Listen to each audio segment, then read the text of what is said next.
இன்னைக்கு மொத்த வேர்ல்டே பார்த்துட்டு இருக்கிறது ஒரு பர்ட்டிகுலர் மீட்டிங் தான். எந்த ஒரு விஷயம் நடக்கவே கூடாதுன்னு சொல்லிட்டு கடந்த 30 years of American politics run ஆயிருக்கும். 30 வருஷ அமெரிக்க அரசியல் வந்து இந்த ஒரு விஷயம் நடந்துறவே கூடாதுன்னு ஒரு விஷயத்துக்கு எதிரா தான் வேலை பார்த்துட்டு இருந்தாங்க. அதுல சக்சஸ்ஃபுல்லாவும் இருந்தாங்க. பட் அது இன்னைக்கு முறியடிக்கப்பட்டு நடந்திருக்குது. அப்படி என்னமா அது நடந்துருச்சு அப்படின்னு தானே கேக்குறீங்க. இந்தியா, சைனா, ரஷ்யா 3 நாட்டோட தலைவர்களும் ஒண்ணா சேர்ந்து ஒரே இடத்துல மீட் பண்ணியிருக்காங்க. மீட் பண்ணது மட்டும் இல்லாம அமெரிக்காவை நம்ம இதுக்கு மேல பெருசா நம்ப தேவையில்லை. நம்ம வேலையை பார்க்க ஆரம்பிப்போம். நம்ம புது அமைப்பு நம்மளுக்குன்னு பிரிக்ஸ் இருக்கு. இதை நோக்கி நம்ம வேலை செய்ய ஆரம்பிப்போங்கிறத உலகமே பார்க்குற மாதிரி சொல்லியிருக்காங்க. இவ்வளோ நாள் இதை வந்து நம்ம யூடியூபர்ஸ் பேசியிருப்பாங்க, ஜேர்னலிஸ்ட் வந்து எழுதியிருப்பாங்க. இது நோக்கி போகுதுன்னு தான் நம்மளுக்கு தெரியும். பட் இன்னைக்கு 3 நாட்டு தலைவர்களும் லிட்டரலா அதை செஞ்சு முடிச்சிட்டாங்க.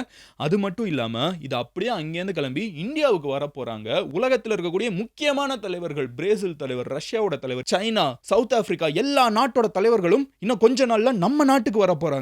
என்ன மதன் சொல்ற, ரொம்ப ஹைப்பா இருக்கு, என்ன நடந்துட்டு இருக்குன்னு தானே கேக்குறீங்க. பட் இன்னைக்கு வீடியோல அதை நான் உங்ககிட்ட டீடைலா எக்ஸ்பிளைன் பண்ண போறேன். இன்னைக்கு இந்தியன் பிரைம் மினிஸ்டர் சைனால இருக்கிறார்ல, முக்கியமான டெசிஷன்ஸ். 7 வருஷமா இந்தியன் பிரைம் மினிஸ்டர் சைனாவுக்கு போகாம இருக்காரு. 7 இயர்ஸா இங்கேயும் இவர் தான் பிரைம் மினிஸ்டர், அங்க அவர் தான் பிரசிடென்ட். 7 வருஷமா போகவே இல்லை. 2 பேருக்கு நடுவில் அவ்வளோ பஞ்சாயத்து. இந்தியாவுக்கும் சைனாவுக்கும் நடுவில் டைரக்டா ஒரு ஃபிளைட் கூட கிடையாது. நம்ம நாட்டில இருந்து அத்தனை மெடிசன் ஸ்டூடெண்ட்ஸ் அங்க படிச்சுட்டு வந்துட்டு இருக்காங்க. ஒரு கான்டாக்ட் கூட நம்ம பெருசா ஹாப்பியா நம்ம சைனா கூட வச்சுக்கல 7 வருஷமா.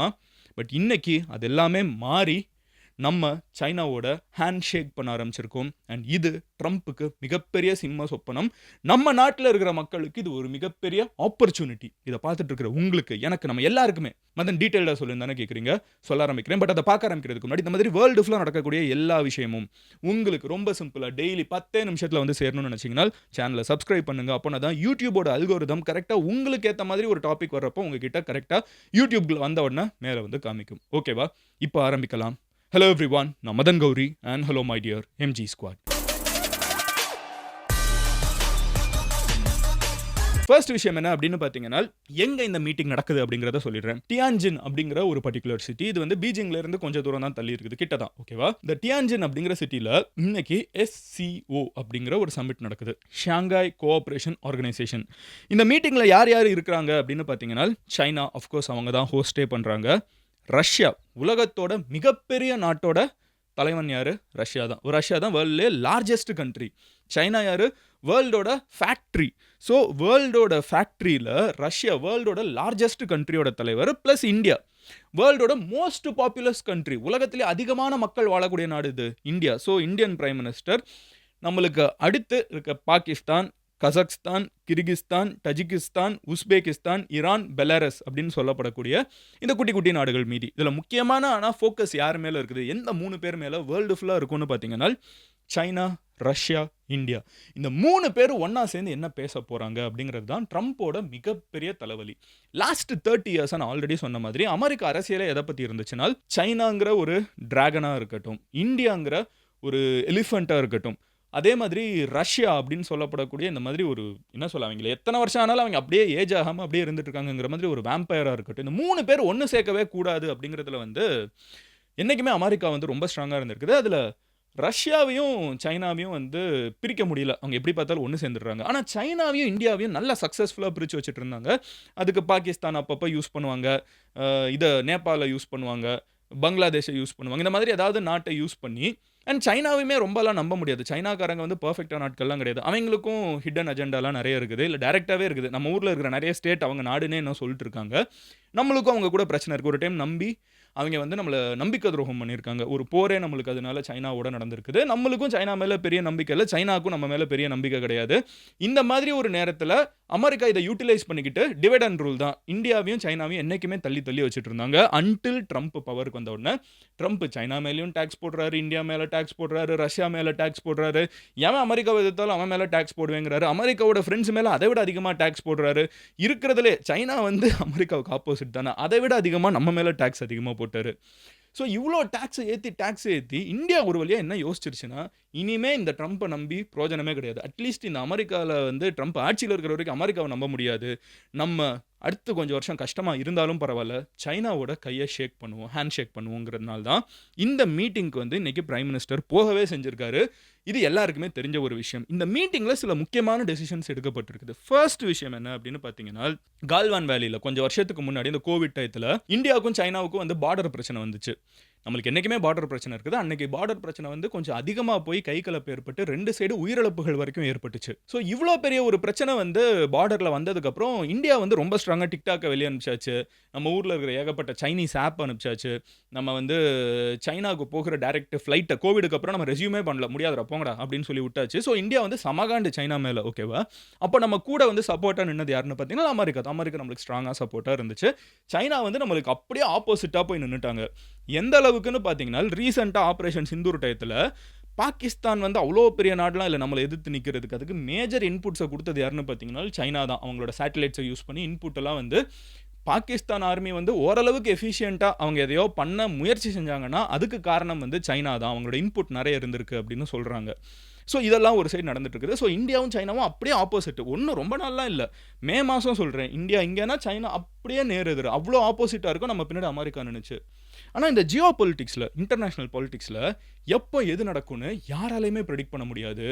கொஞ்ச நாளுக்கு முன்னாடி தான் ஆப்பிள் வந்து ட்ரம்ப் சொன்னாருன்னு, ஓகேவா? யார் சொன்னாருன்னு, அமெரிக்க அதிபர் ட்ரம்ப் சொன்னாருன்னு, மேனுஃபேக்சரிங்கா சைனா வந்து நம்மளுக்கு செட் ஆகலப்பா, நீ பேசாம இந்தியாவுக்கு கொண்டு வந்துருன்னு ட்ரம்ப் சொன்னாருன்னு, ஆப்பிள் என்ன பண்ணாங்க, எல்லா மேனுஃபேக்சரிங்கையும் இந்தியாவுக்கு கொண்டு வந்தாங்க. இப்போ ட்ரம்ப் என்ன சொல்றாரு, இந்தியாவும் சரி வரலங்கிறாரு. ஸோ இந்த இன்டர்நேஷனல் பாலிடிக்ஸை நம்பி எவனுமே எப்படி பிசினஸ் பண்றதுன்னே தெரியாம இருக்கிற இந்த நேரத்தில், இந்தியாவும் சைனாவும் ஆப்போசிட்ல இருக்கிற இந்த நேரத்தில், ட்ரம்ப் தடாலடியா நம்ம மேலே போட்ட டாக்ஸ் என்ன பண்ணிடுச்சுனால், நம்மளுக்கு ஒரு பெரிய மார்க்கெட்டை க்ளோஸ் பண்ணுது. America is a huge market. யார் என்ன சொன்னாலும் சரி, அமெரிக்கால இருக்கிற டாலர் வந்து ரொம்ப முக்கியமான ஒரு கரன்சி தான். யாருமே அதை மறுக்க முடியாது.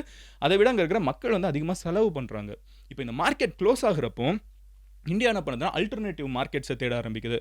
இந்தியாவுக்கு மட்டும் இந்த பிரச்சனை கிடையாது. சைனாவுக்கும் இதே பிரச்சனை இருக்குது. சைனாவோட எக்கானமி வந்து இப்போ ஸ்லக்கிஷா இருக்குது. இந்தியாவோட எக்கானமி வேர்ல்டுலேயே இருக்கக்கூடிய ஃபாஸ்டஸ்ட் லார்ஜ் எக்கானமி. இன்னைக்கு என்னதான் ட்ரம்ப் நம்ம மேல டாக்ஸை போட்டாலும், உலகத்தில் இருக்கக்கூடிய லார்ஜஸ்ட் எக்கானமி பயங்கரமா வளருதுன்னா அது எதுன்னு கேட்டிங்கன்னா இந்தியா தான். இது இந்தியாவோட காலகட்டம். ஆனால் சைனா அப்படி கிடையாது. சைனாவோட எக்கானமி டவுன் ஆகிட்டு இருக்குது, ஸ்லக்கிஷ் ஆகிட்டு இருக்குது, பெருசாக வளர மாட்டேங்குது. இந்த நேரத்தில் சைனாவும் அமெரிக்காவுக்கு அனுப்ப முடியாது, பெருசாக பொருளை டாக்ஸ் ஏற்றுறாங்க. இந்தியாவும் அனுப்ப முடியாது. அப்போ இந்தியாவும் சைனாவும் என்ன யோசிக்குதுன்னா, உன் பொருளை எனக்கு அனுப்பு, என் பொருளை உனக்கு அனுப்புறேன். உன்கிட்ட இருக்கிற நிறைய பிசினஸஸ் எனக்கு தேவைப்படுது, என்கிட்ட இருக்கிற நிறைய பிசினஸஸ் உனக்கு தேவைப்படுது, நம்ம ஒரு பிசினஸ் டீலை போடலாமே அப்படிங்கிறது தான் ஃபர்ஸ்ட் ஸ்டெப். ஆனால் அதுக்கு பெரிய பிரச்சனை என்னன்னு பார்த்தீங்கன்னா, கால்வான் வேலியில் இருக்கிற பிரச்சனை. எல்லையில் பஞ்சாயத்து நடந்துக்கிட்டே இருக்குது. ஸோ ஃபர்ஸ்ட் ஸ்டெப் என்னன்னு பார்த்தீங்கன்னா, எல்லையில் இருக்கிற பஞ்சாயத்தை இப்போதைக்கு நம்ம டிஸ்என்கேஜ் பண்ண ஆரம்பிப்போம். 2 பேரும் அவங்களோட கிளைமை வந்து நிறுத்தி வைக்கல. நம்மளோட ஒரு ஹாஃப் ஆஃப் ஜம்மு அண்ட் காஷ்மீரை வந்து சைனா எடுத்து வச்சிருக்காங்க. அது நம்மளோடதுங்கிறதுல நம்ம இறங்கி போகல.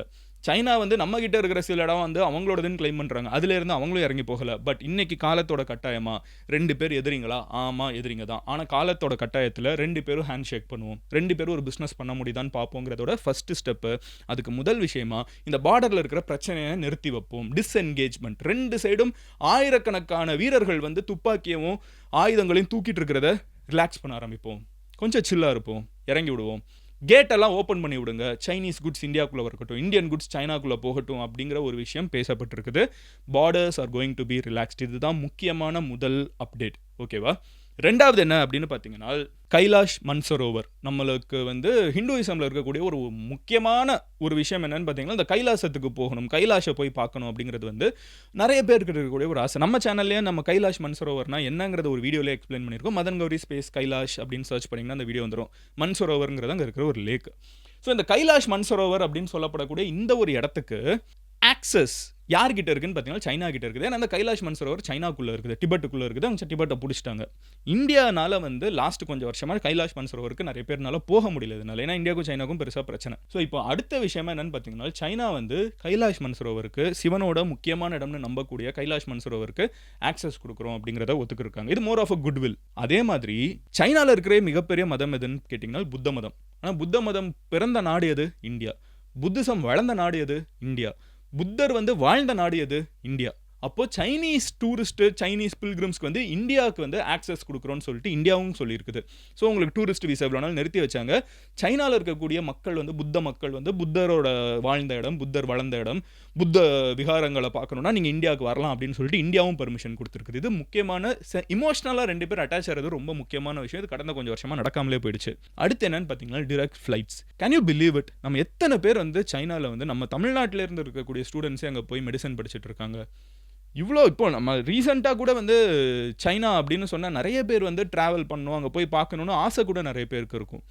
இப்படி இருக்கக்கூடிய சைனாவுக்கு இந்தியாவிலேருந்து டைரக்ட் ஃப்ளைட் கிடையாது. சைனாவுக்கும் இந்தியா வைசி வர்ஸா 2 சைடுமே டைரெக்டாக யாருமே நினச்சா வர முடியாது கடந்த ஒரு 5 இயர்ஸாக. இப்போ அதையும் நிறுத்திட்டு 2 சைடுமே வந்து டைரக்ட் ஃப்ளைட்டாக ஓப்பன் பண்ணலான்னு யோசிச்சிருக்காங்க. இதுவுமே பயங்கரமான பாசிட்டிவ் சைன். 2 நாட்டில் இருந்தும் மக்கள் வந்து டைரெக்டாக ட்ராவல் பண்ண ஆரம்பிப்பாங்க. இது ஒரு செம்ம ஆப்பர்ச்சுனிட்டி. இந்த டூரிசம் செக்டர்லலாம் யாராவது இருந்தீங்கன்னா சைனீஸ் கிட்ட போய் இந்தியாவில் இருக்கிற புத்த விகாரங்களை வந்து நீங்கள் மொத்தமாக கொண்டு போய் கொடுக்க முடியும், உங்களால் வந்து ப்ராப்பராக ஆர்கனைஸ் பண்ண முடியும்னு யோசிச்சிங்கன்னா இது ஒரு செம்ம மேட்டரை ட்ரை பண்ணி பாருங்கள்.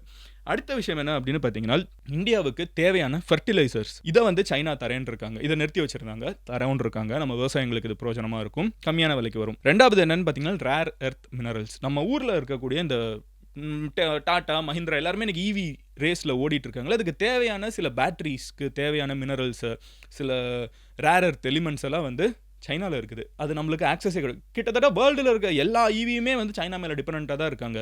நம்மளுக்கு பெருசாக அதை கொடுக்குறதுல வந்து இப்போ கூட பிரச்சனை எல்லாம் போயிட்டு இருந்துச்சு. இப்போ அதையுமே நாங்கள் ரிலாக்ஸ் பண்ணுறோம், உங்கள் ஊரில் ஈவி இண்டஸ்ட்ரி வளரட்டும், அதையும் நாங்கள் கொடுக்குறோம் அப்படின்னு இருக்காங்க சைனா. அண்ட் இதெல்லாம் நீங்கள் கேட்குறப்போ ஒரு முக்கியமான விஷயம் யோசிப்பீங்க, நம்ம சைனா வந்து கொடுக்குறேன்னு சொல்கிறாங்களே தவிர நம்ம அவங்ககிட்ட என்ன கொடுக்க போகிறோம், அவங்க என்ன வாங்க போகிறாங்க அப்படின்னு கேட்டிங்கன்னா அங்கே தான் பிரச்சனை இருக்குது. நம்ம அவங்ககிட்ட கொடுக்குறதுக்கு நம்மக்கிட்ட பெருசாக எதுவும் இல்லை. இதான் யதார்த்தமான ஒரு உண்மை. We are so depend on China for goods and raw materials. நம்மகிட்டேருந்து அவங்களுக்கு போகிறதுங்கிறது வந்து ரொம்ப கம்மியான விஷயம். இன்ஃபேக்ட் ட்ரேட் டெபிசிட்டே பார்த்தீங்கன்னா $100 பில்லியன் இருக்குது. ரொம்ப கம்மியாக தான் நம்ம சைனாக்கு அனுப்புகிறோம். காரணம் என்ன, சைனா ஒரு ஃபேக்ட்ரி. சைனா தான் உலகத்தோட ஃபேக்ட்ரி. நம்ம என்ன பண்ணாலும் நம்மளோட கம்மியாக பண்ணிவிடுவான்.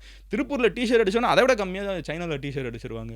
நீங்கள் என்ன யோசிச்சிங்கனாலும் இந்தியா வந்து சைனாவுக்கு ப்ராடக்ட்ஸாக கொடுக்குறதுல ஒரு சேலஞ்ச் இருக்குது. ஆனால் நம்மக்கிட்ட ஒரு பயங்கரமான ஆயுதம் இருக்குது, சாஃப்ட்வேர். இன்னைக்கு சைனாவில் சாஃப்ட்வேர், நம்ம சாஃப்ட்வேர் தானே அமெரிக்காவுக்கு இன்னைக்கு மிகப்பெரிய ஆயுதமாக. ட்ரம்ப் வந்து என்னதான் டேக்ஸை வந்து குட்ஸ் மேலே போட்டாலும் சாஃப்ட்வேர் மேலே போட முடியல பாருங்க. உலகத்தோட சாஃப்ட்வேர் ஹப்பே வந்து இந்தியா தான். எப்படி சைனா ஃபேக்டரியோ சாஃப்ட்வேர் ஹார்ட்வேர் ஹப் சைனானா, சாஃப்ட்வேர் ஹப் இந்தியா. நம்ம சைனாக்கு சாஃப்ட்வேர் எழுத ஆரம்பிக்கலாம். கோடிங்லலாம் கொஞ்சம் பிரச்சனை இருக்கலாம், அவங்களோட லாங்குவேஜில் பிரச்சனை இருக்கலாம். பட் இது ஒரு சம ஆப்பர்ச்சுனிட்டி. இந்த ஐடி ஃபீல்டில் இருக்கிற யாரும் அவங்க ஸ்டார்ட் அப்லாம் வச்சிருந்தீங்கன்னா சைனா ஆப்பர்ச்சுனிட்டிஸ் எக்ஸ்ப்ளோர் பண்ணி பாருங்க. It is a market waiting to boom. ஓகேவா? அது நம்மளோட ஆப்பர்ச்சுனிட்டி தான். நம்ம எடுத்துட்டு எவ்வளோ நாள் ஸ்கேல் பண்ணிக்கலாம், அது நம்ம கையில் இருக்குது. நம்ம யார் பண்ணுறாங்கிறத வெயிட் பண்ணி பார்ப்போம்.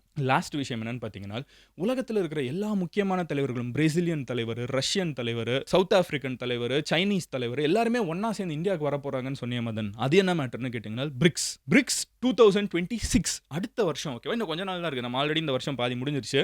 இன்னும் 2025 என்னங்க இன்னும் மின்னல் வேகத்தில் ஓடிட்டு இருக்குது. ஸோ 2026 இன்னும் கொஞ்சம் மாசத்துல வந்துடும். 2026 வந்து பிரிக்ஸ் மாநாடு இந்தியாவில் நடக்க போகுது. உலகத்தில் இருக்கக்கூடிய எல்லா முக்கியமான தலைவர்களும், அமெரிக்காவுக்கு அகேன்ஸ்டாக இருக்கக்கூடிய எல்லா முக்கியமான தலைவரும், நல்லா தெரிஞ்சுக்கோங்க, ப்ரோ அமெரிக்கன் லீடர்ஸ் கிடையாது, ஆன்டி அமெரிக்கன் லீடர்ஸ் அத்தனை பேரும் ஒன்றா சேர்ந்து இந்தியாவில் ஒன்று சேர போகிறாங்க. இது விஷுவலாக, ஆப்டிக்கலாக, இது ஒரு மெசேஜாக உலகத்துக்கு எவ்வளோ பெரிய மெசேஜாக இந்தியா கொடுக்குன்னு யோசிச்சு பாருங்க. ஸோ இது எல்லாமே வந்து அடுத்தடுத்து நடக்க போகுது. எனக்கு ஒரு சின்ன கியூரியாசிட்டி என்னன்னு பார்த்தீங்கன்னா, இவ்வளோ நேரம் வீடியோ பார்த்தவங்க மட்டும் தான் கமெண்ட் செக்ஷன் இனிமேல் பார்த்தா புரியும். ஏன்னா எல்லாரும் இதை பற்றி தான் கமெண்ட் பண்ண போறீங்க. பிரிக்ஸ் வந்து இந்தியாவில் நடக்க போகுது. ஓகேவா? இதுக்குன்னு ஒரு ஊரை செலக்ட் பண்ணுவாங்க. ஜென்ரலாக அந்த ஊரில் தான் வந்து அல்டிமேட் மீட்டிங் வந்து எல்லாரும் ஒன்றா சேர்ந்து நடத்துவாங்க. இந்தியாவில் பிரிக்ஸ் மாநாடு நடக்குதுனால் அது எந்த ஊரில் நடக்கணும்னு நீங்கள் நினைக்கிறீங்க, எதனால் நினைக்கிறீங்க அப்படிங்கிறத கமெண்ட் செக்ஷனில் சொல்லுங்கள். பிரிக்ஸ் 2026 ஒரு ஊரை சஜஸ்ட் பண்ணுங்க. சொல்ல முடியாதுங்க, எல்லா இடத்துலையும் தமிழ் ஆட்கள் இருக்காங்க. நான் ரேண்டமாக ஏதாவது ஒரு நாட்டுக்கு எங்கேயாவது ட்ராவல் பண்ணி போயிட்டு இருக்கப்போ அங்கே இருக்கிற ரொம்ப பதவியில் இருக்கிறவங்க ஒரு தமிழ் ஆளாக இருப்பாங்க. எப்படி நம்ம ஆட்கள் எல்லா இடத்துலையும் ஸ்ப்ரெட் ஆகிருக்காங்கன்னு தெரியல. இங்கே இருக்க பிரிக்ஸ் சிட்டி சஜஷன் வந்து மேபி கவர்மெண்ட்டில் இருக்கிற ஏதாவது ஒரு தமிழ் ஆள் பார்த்து கூட இம்ப்ளிமெண்ட் பண்ணலாம்ல. Let's wait and see. Or நீங்கள் மேக் பண்ணுற ப்ரெடிக்ஷன் கரெக்டாக இருக்கா இல்லையான்னு இன்னும் கொஞ்சம் மாதத்தில் ரியல் லைஃப்பில் நம்மளுக்கு தெரியும். பிரிக்ஸ் 2026 எங்கே நடக்கணும், இந்தியாவில் எந்த இந்தியன் சிட்டியில் நடக்கணும்னு நீங்கள் நினைக்கிறீங்க, அதை கமெண்ட்டில் சொல்லுங்கள். நாளைக்கு நான் உங்களோட ஒரு வீடியோவில் பார்க்குறேன். இந்த மாதிரி வேர்ல்டு ஃபுல்லாக நடக்கிற எல்லா விஷயமும் நீங்கள் 10 நிமிஷத்தில் தெரிஞ்சுக்கணும்னு நினச்சிங்கன்னா மதன் கௌரி சேனலை சப்ஸ்கிரைப் பண்ணி எம்ஜி ஸ்குவாடில் சேருங்க. Love you all, take care, bye, cheers எம்ஜிஸ்.